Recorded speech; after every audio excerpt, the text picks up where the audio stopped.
So Ramulu గారు చేసిన దానిలో నాకు నచ్చింది ఏంటంటే, తను చేసింది ఏమన్నా ఉంటే చాలామంది నాకు సహాయపడ్డారు అనేది ఒక క్వాలిటీ ఆఫ్ హ్యూమిలిటీ అన్నమాట. అదంతా నా గొప్పతనమే కాదు, ఎంతోమంది నన్ను ప్రోత్సహించారు, ఎంతోమంది నాకు సహాయం చేశారు అనేది. అది టైటిల్ నాకు బాగా నచ్చిన టైటిల్. ఎందుకంటే నా దానికి అదే టైటిల్, అలాంటి టైటిలే పెట్టాను. ఈ దీనిలో మెయిన్గా ఆయన చేసింది ఎవరు అన్నప్పుడు సుందరయ్య గారు అనేది అందరూ ఒప్పుకోవాల్సిందే. ఆయన్ని ఎన్నో రీతులు ఎంకరేజ్ చేశారు. మరి సుందరయ్య గారికి రాములు గారి ఎక్నాలెడ్జ్మెంట్ అక్కర్రాదు. ఆయన by himself is a tall man. ఆయన తెలియని వారు లేరు ఈ రాష్ట్రాల్లో. ఎంతో సాక్రిఫైస్ చేసి అతను సేవ చేశాడు.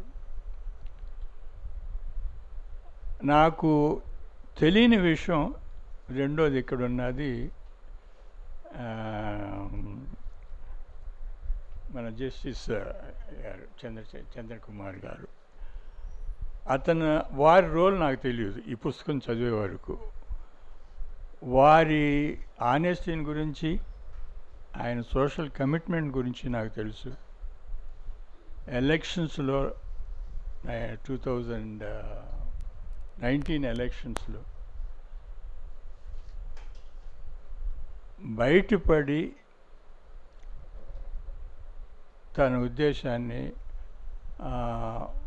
ఊరందరికి చెప్పిన వాళ్ళు, అలాంటి వాళ్ళు ఇంకొక వ్యక్తిని నేను చూడలేదు. ఉద్యోగంలో ఉంటే ఏంటంటే మాకు నోరు మూసుకోవాలనిపిస్తుంది ఎప్పుడు. ప్రత్యేకంగా జడ్జెస్కి, హైకోర్టు జడ్జెస్ అయిన తర్వాత రోడ్డు మీద పడి, రోడ్డు మీద అంటే జనంతో కలవడమే రోడ్డు మీద పడ్డాం. ఆయన రాష్ట్రం మొత్తం మీద తిరిగి తన యొక్క అసంతృప్తిని, తను ఎందుకు బయటికి రావాల్సి వచ్చిందని చెప్పేసి చాలా విపులంగా, చాలా విస్తారంగా చేశారు రాష్ట్రం మొత్తం అంతా తిరుగుతూ.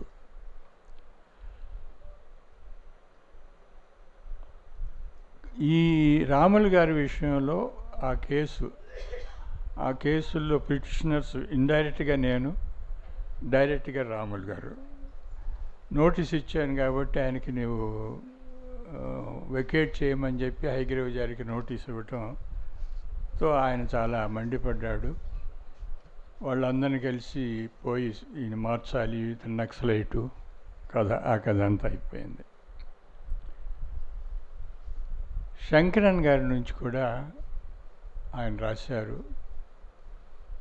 ఆయన కూడా మహానుభావుల్లో కిందే వస్తాడు. నేను వారితో కలిసి పనిచేశాను. పర్సనల్గా చాలా చనువు ఉంది.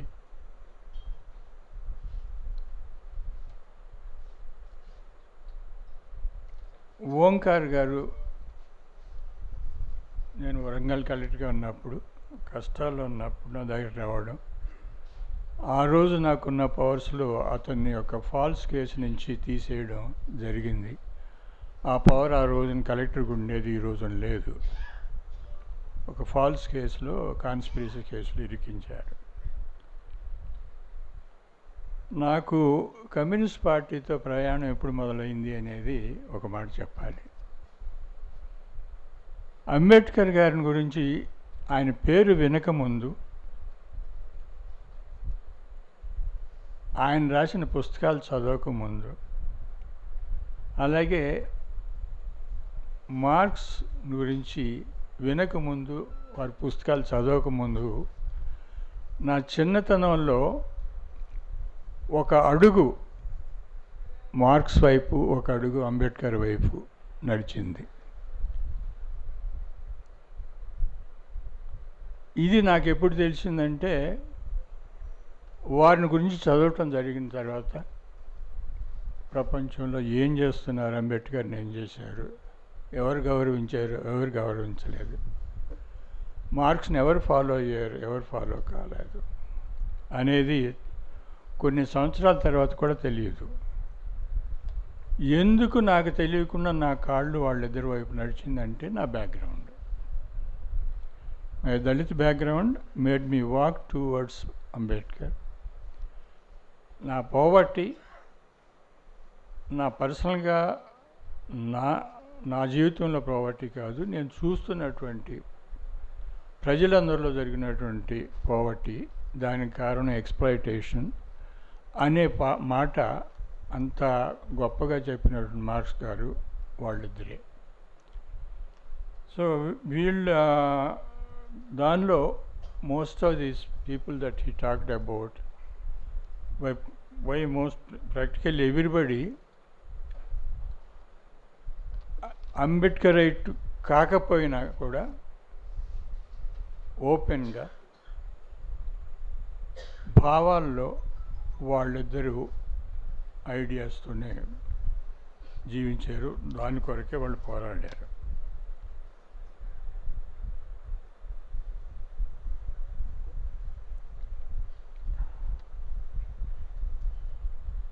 ఒక ఇంట్రెస్టింగ్ పాయింట్ నాకు బుక్లో చూసింది ఏంటంటే, ఓంకార్ గారిని 1979లో మహబూబాద్ ల్యాండ్ లార్డ్స్ స్టాప్ చేస్తే అక్కడ ఫెసిలిటీస్ చాలు హాస్పిటల్ అని చెప్పేసి వరంగల్ తీసుకోవాలంటే ఏదో సూపర్ ఫాస్ట్ ఎక్స్ప్రెస్ వెళుతుంటే దాన్ని వీళ్ళు పట్టాలకు అడ్డుపడి ఆపేసి ఓంకార్ గారిని వరంగల్ తీసుకొచ్చి బతికించారు అనేది.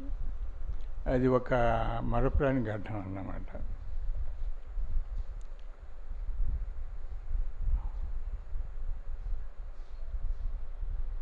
ఐలై గురించి గారు రాశారు. వారిని గురించి నా పుస్తకంలో నేను రాశాను, ఆయన పుస్తకంలో నన్ను గురించి ఆయన రాశారు. సో మాకు ఉన్నటువంటి ఆ రిలేషన్షిప్ కొంత ఈయన కూడా పంచుకున్నారు. ఈ ఉద్యోగం ఉన్నప్పుడు ఏం చేశాను అనేది నేను మాట్లాడను. ఆఫ్టర్ రిటైర్మెంట్ సుందర విజ్ఞాన కేంద్రంలో ఎన్నిసార్లు వచ్చానో నాకు లెక్కలేదు ఇప్పుడు. బట్ మేజర్ ఈవెంట్ ఎక్కడొచ్చిందంటే, ఒక 100 ఆర్గనైజేషన్స్ మీటింగ్ పెట్టారు రాఘవల్ గారు, అప్పుడు జనరల్ సెక్రటరీగా ఉండేవారు. ఇక్కడ సప్లాన్ గురించి డిస్కషన్ కొరకు ఒక 100 అసోసియేషన్స్ పిలిచి ఒక సబ్ కమిటీ పెడదాము, ఆ సబ్ కమిటీ వాళ్ళు డ్రాఫ్ట్ చేసి ఇస్తారు మనకి ప్లాన్ ఆఫ్ యాక్షన్ అని. సో దానికి నన్ను చైర్మన్ చేయడంతో ఇక్కడ ఆ పెద్ద హాల్లో ఆ 100 మంది మీటింగ్లో అన్ని పొలిటికల్ పార్టీస్ ఉన్నాయి అందులో. సో దానివల్ల ఆ సప్లాను మన రాష్ట్రంలో వచ్చింది, మనల్ని చూసి మహారాష్ట్రలో వచ్చింది, కర్ణాటకలో వచ్చింది, దెన్ హర్యానాలో వచ్చింది, తమిళనాడులో వచ్చింది. సో ఈ సప్లాన్ యాక్ట్లో సిపిఎం పాత్ర, పర్టికులర్లీ రాఘవల్ గారి పాత్ర ఐ కాంట్ ఫర్గెట్.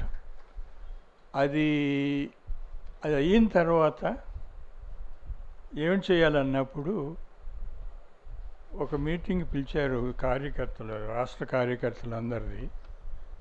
సో నేను చెప్పింది ఏంటంటే, అంబేద్కర్కి మార్క్స్కి రిలేషన్షిప్ పీపుల్స్ అండర్స్టాండింగ్ మీద ఒక ప్రాబ్లం ఉంది. అదేమిటంటే, అంబేద్కర్ అయినవాడు కొంతమంది అయితే మార్క్స్ దూరం పెట్టాలని, వైస్ వెర్స, అలాగే మార్క్సిస్ట్ అయితే అంబేద్కర్ని దూరం పెట్టాలనేది కొంతవరకు ఉంటుంది. బట్ ఇండియాలో క్యాస్ట్ లేని క్లాస్ లేదు, క్లాస్ లేని క్యాస్ట్ లేదు. కాబట్టి వీళ్ళిద్దరినీ మనం సమన్వయించకపోతే, ఇద్దరిని మనం అర్థం చేసుకోకపోతే ఈ పేదవాడు అనేవాడికి తగిన న్యాయం జరగదు అనేది నేను గట్టిగా నమ్మినటువంటి బిలీఫ్ అది.